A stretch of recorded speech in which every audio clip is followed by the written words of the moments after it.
And hey folks, me again, back again with another video today compared to lostly bad but good 80s horror films. So hope you do enjoy. Like, subscribe, follow me on TikTok and Discord, and check out more of us videos. And let's begin.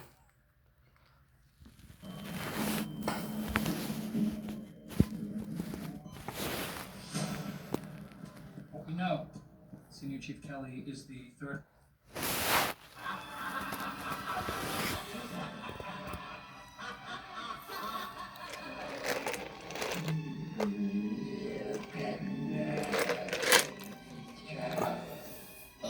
Forgotten so bad it's good horror movies from the 80s. Hello, my name is Christian Aris, and thank you for watching Marvelous Videos. Imagine that it's a long day at work, or a Saturday night party with friends. On one such night, would you want to watch a serious film such as Shawshank Redemption or Schindler's List? Or instead, go for a cheesy flick with some Steven Seagal. Mindless action and acting so amateur that it's funny? Let's kick some ass. We don't know about lock you, and load, rock and roll. So bad, it's good. In this video, we'll bring you the one-star wonders of the 80s. And to crank it up a notch, we thought we would list some of the best horrors of this pseudo-genre. There are some beautiful things about these movies. Overripe if these films are good, I'll recommend them. Plus, hilarious titles that prepare you for the magnificent junk that awaits. However, the fact that you gotta remember, these B movies are cranked out at random when they first started out, even before the 80s dawned. Before we go into our explanation, we have a very small request. If you like our content, it's like film noir. Support us by Noir was built by the B films. This is a small click for you, but for us, it means a lot. Thank you. Let's begin.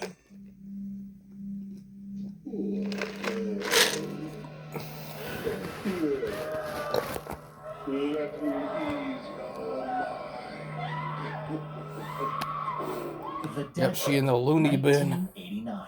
The film starts in an asylum called coming to a close. Institution for the Mentally Ill, where Dr. The Ramsey loony and Dr. bin Swan are arguing about the method of treating their patients. Dr. Ramsey is an intelligent but mad doctor who runs diabolical experiments on his patients. He attempts to kill the good old Dr. Swan, who ends up killing Dr. Ramsey in self-defense.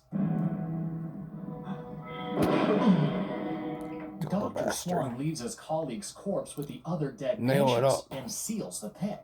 20 years later, a beautiful amnesia patient named Jane Doe arrives at the mental health facility. Her arrival coincides with an earthquake that cracks open the dead pit.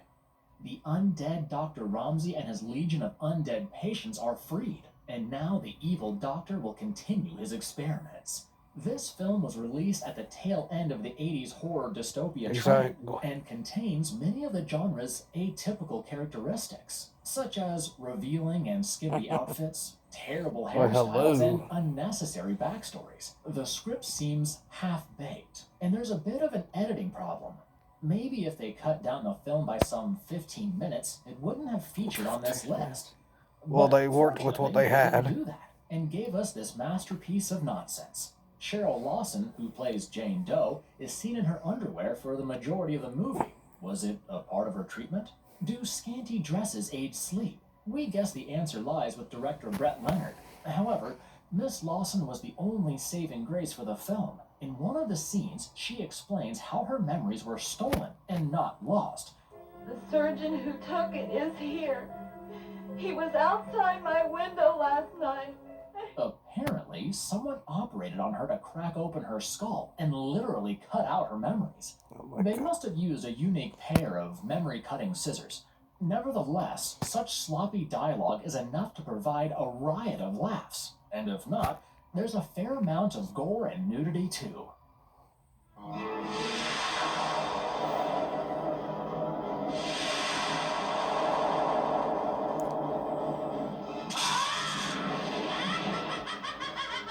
Mystics in Bali, 1981. Catherine Keene travels from America to Bali so that she can research and write a book about voodoo and black magic. Her boyfriend, Mahendra, introduces Catherine to a witch known as the Queen of the Lake, or Layak. Leok is an Indonesian mythological figure, which is basically a flying head with internal organs like a heart, liver, and lungs hanging around it. The witch promises to teach Catherine about Leok magic, but instead changes her into a Leok. Catherine becomes a flying vampire and seeks pregnant women so that she can suck their babies out of the womb. It's now up to the local holy men to join forces and stop this oriental evil. Mystics in Bali is an Indonesian film. Are you wondering what it's doing in a list of the terminally bad but great films? There's no other way to describe it. The film is a whole different kind of different. It's a mythological horror with added gore. Gore that's gruesome and will gross you out, but will also leave you laughing because the special effects are so ridiculous. There's a flying head with a necklace made up of a heart, lungs, and a liver that floats around in the air committing feticide in a horrid manner. The film is ridiculously terrible, but intriguing. We believe it's fun to compare these Asian vampires with our very own Hollywood movies. Do they kill the same? Do they die the same? It's so intriguing.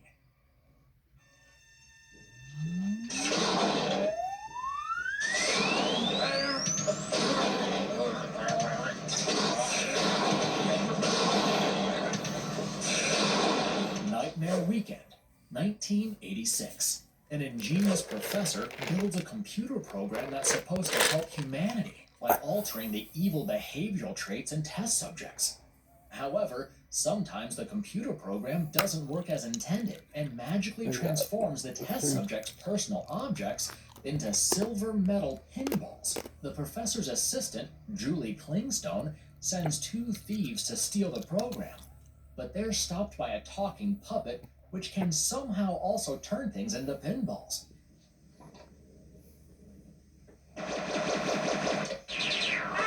His daughter uses the machine like a video game and controls real cars and objects in the outside world. Somehow, the machine later transforms three college girls into killing machines or zombies or something. We're not entirely sure what they are, but they kill on command for Julie. Also, the college girls like to take off their clothes, and they like it a lot. Meanwhile, the professor's daughter realizes she's in love after a heart-to-heart conversation with a talking puppet named George. This movie is a big bag of laughter and facepalm moments. The stark difference between the intent of the film and the result is just criminally huge. The sex scenes are scattered throughout, but they've been filmed in a manner that's far from erotic by what feels like an amateur adult film director. Then there's the computer, which talks through the absurd hand puppet called George in a ridiculous robotic voice. And how should I dress?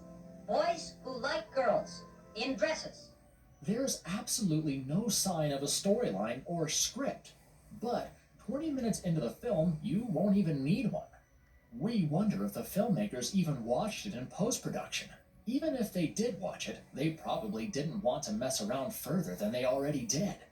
This film comes with a million flaws, but it also finds its place in this list and our hearts, purely because these flaws have made it memorable and enjoyable.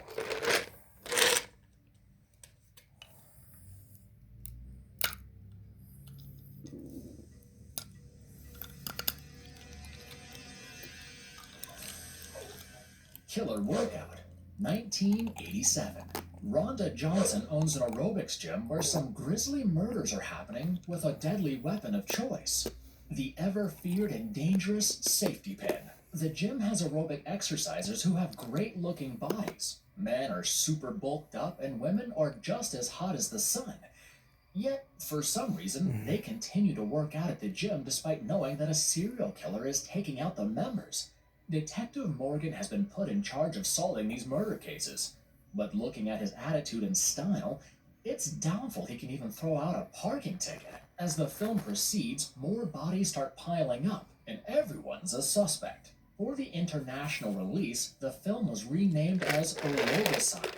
The craziest thing is that despite occupied body bags being frequently drawn out of the gym, the aerobic exercisers are indifferent. It seems that their exercise must go on. 10 points to the writer for the innovative kill weapon, though. Who'd have thought that a giant safety pin would one day become a weapon of mass destruction in a gym?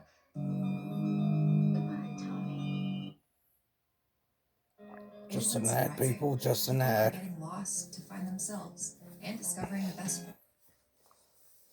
But then we shouldn't forget that it's a David A. Pryor movie, and with him comes suspense, violence, and nudity.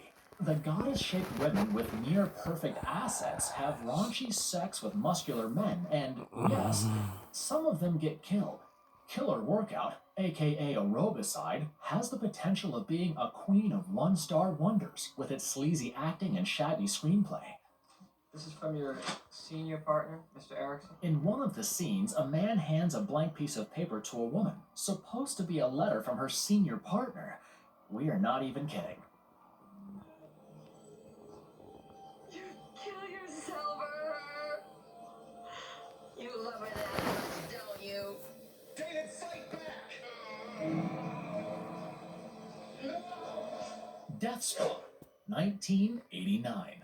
Michael owns a high-tech health club ravaged by a series of killings. The murders are caused by life-taking saunas, dumbbells, exercise machines, and other such deadly devices. An evil force has taken over the technology of the gym. These murders started taking place right after Michael's wife, Catherine, committed suicide. Catherine's brother holds Michael responsible for the death, and Michael will have to prove his innocence and put an end to the murders, or else he will lose all of his clients. This is one of those films whose very title is enough to prepare you for what's to come, the impending doom which you have subjected yourself to. However, this doom is like a thrill ride. You know the pain, but you know the pain. No human or animal is possessed in the film because writers James Bartroff and Mitch Paradise thought it better to let the ghost possess a bunch of exercise machines. And why not? It's an 80s horror B movie.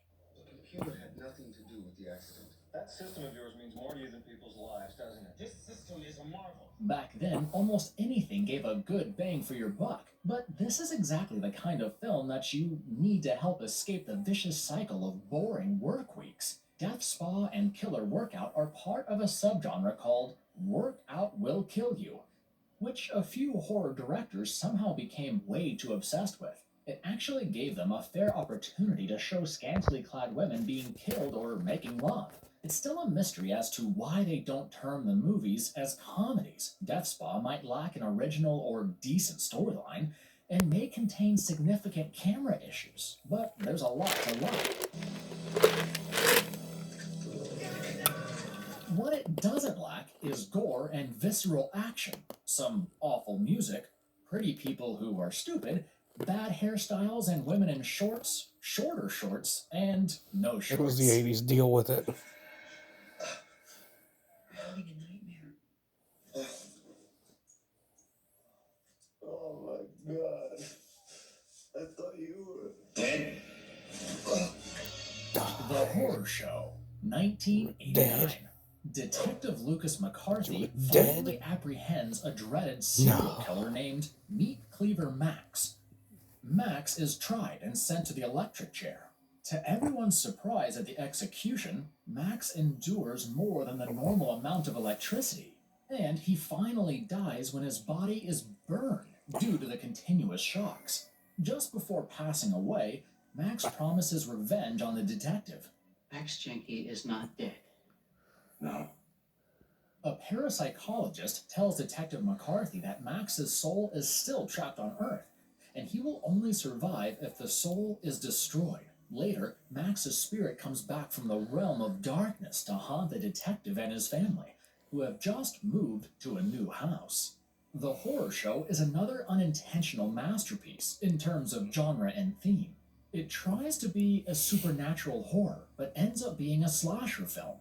It's undoubtedly fun to watch a detective increasingly paranoid due to hallucinations, but he is relentlessly fighting the ghost of a crazy serial killer. I told you I'd be back. The horror and scares become fewer and further between as the film proceeds, and the plot becomes predictable. Lance Henriksen as Detective Lucas McCarthy saves the film, but it's definitely not enough. The practical effects gradually become more rib-tickling instead of spine-chilling. One great thing about the movie is that director James Isaac decided to show the real face and voice of Meat Cleaver Max, played by Brian James. The film begins on a very intense note and tries to maintain the same energy through the runtime.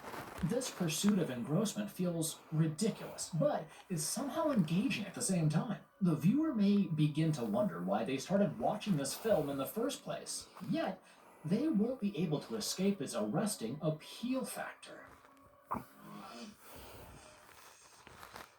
Sorry, pal.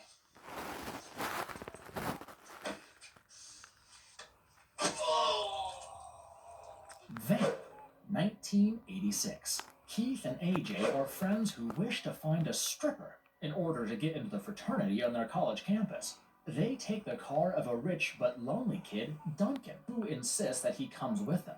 The three search through nightclubs and ultimately find a stripper in the more shady part of town, an elegant dancer named Katrina. When AJ goes to meet her in the dressing room, she seduces and kills him with a fatal bite on the neck. Keith and Duncan get worried about AJ and seek the help of a waitress named Amaretto to try and find him. By this point, AJ has transformed into a vampire, but retains his humanity and pledges to save Keith. Now, AJ will have to fight against his new vampire friends to do so. Well, don't everybody thank me all at once. Vamp is a good movie, but doesn't know what to do with itself. There are unwarranted twists and some surplus suspense. Writer-director Richard Wenk has an instinctive aptitude for quirky humor and one-liners, which is quite visible in Vamp. Tell me your real name. This isn't exactly the time I had in mind. I thought maybe. But Wenk invests too heavily in strange side characters that keep popping up throughout the movie. Vamp fluctuates between lighthearted fun and gruesome chaos, sitting beautifully somewhere in the middle of comedy and horror. A special mention must be given to the jolly relationship between a human kid and his newly transformed vampire friend. As bizarre and unorthodox as it may seem, we assure you that it's one of the best things about the film. Grace Jones plays the seductive queen vampire of Egypt, for which she bagged the Saturn Award for Best Supporting Actress.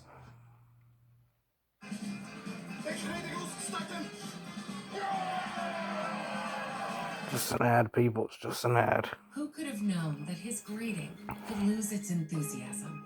That her coat could lose its shine? Award for Best Supporting Actress.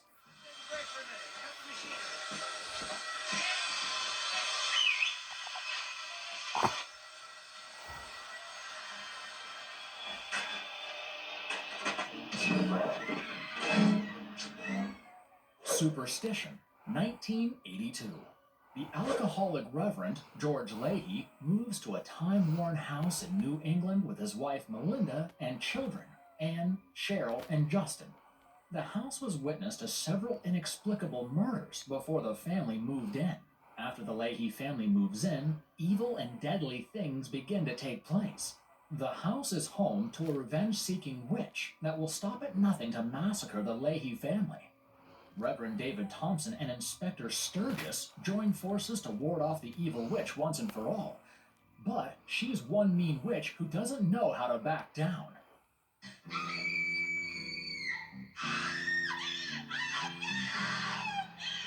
The late 70s and early 80s saw a significant rise in the number of slasher films that were masked as horror movies and put in front of the audience.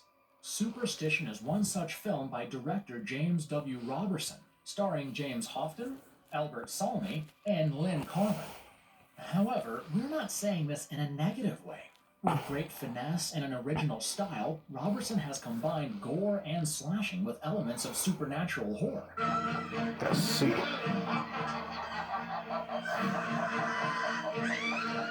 Yes, the script is floppy and the screenplay is full of goofs, which will make the runtime bloated. Maybe if they slashed a few of the over-explanatory scenes from the film, like they slashed the evil old witch's victims, the film might have gained a few more positive reviews from critics. But then, this was not a movie made for critics. It was made to appease and thrill the audience, and Superstition does so with flair.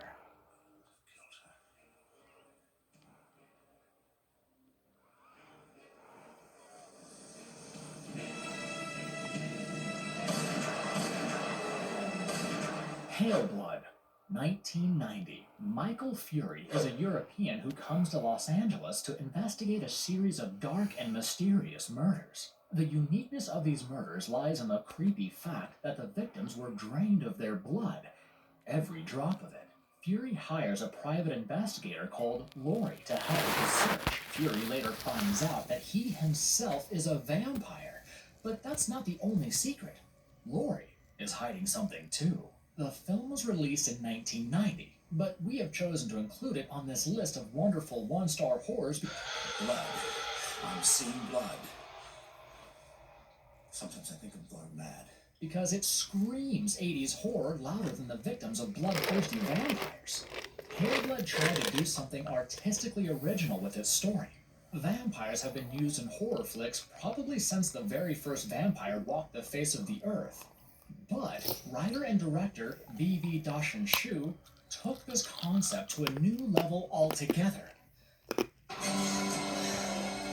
The story can be summed up simply as vampire versus serial killer, but the film's several twists make it a worthy watch.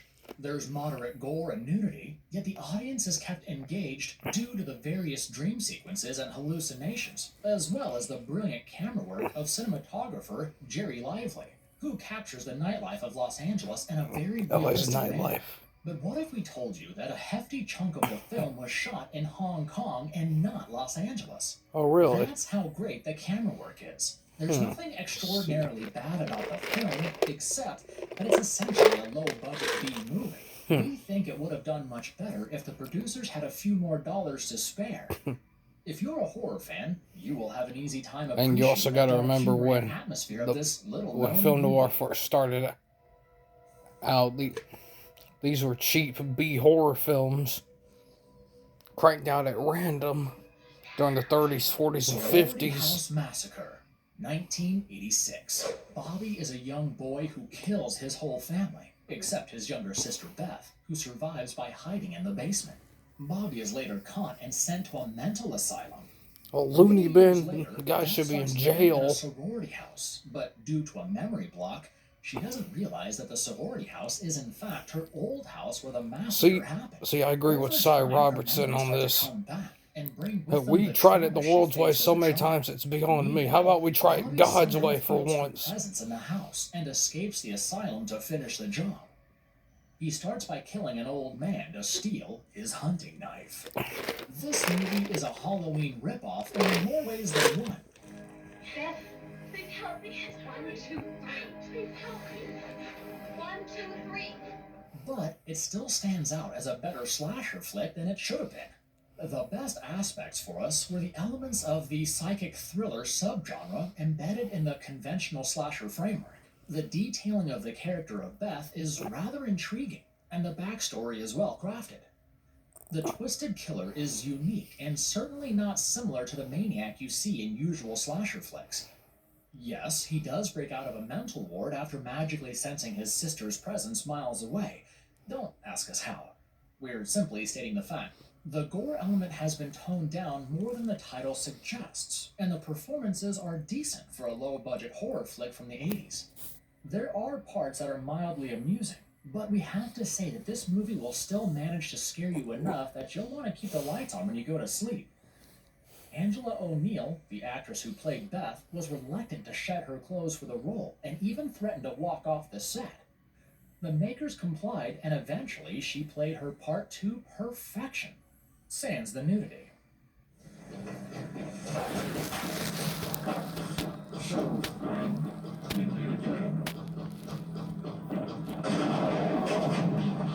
Demon Wind, 1990. The film begins in 1931 with a body being burned on a cross.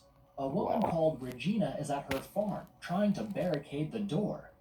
The door is a gateway to the underworld, and demons are trying to enter the world through it.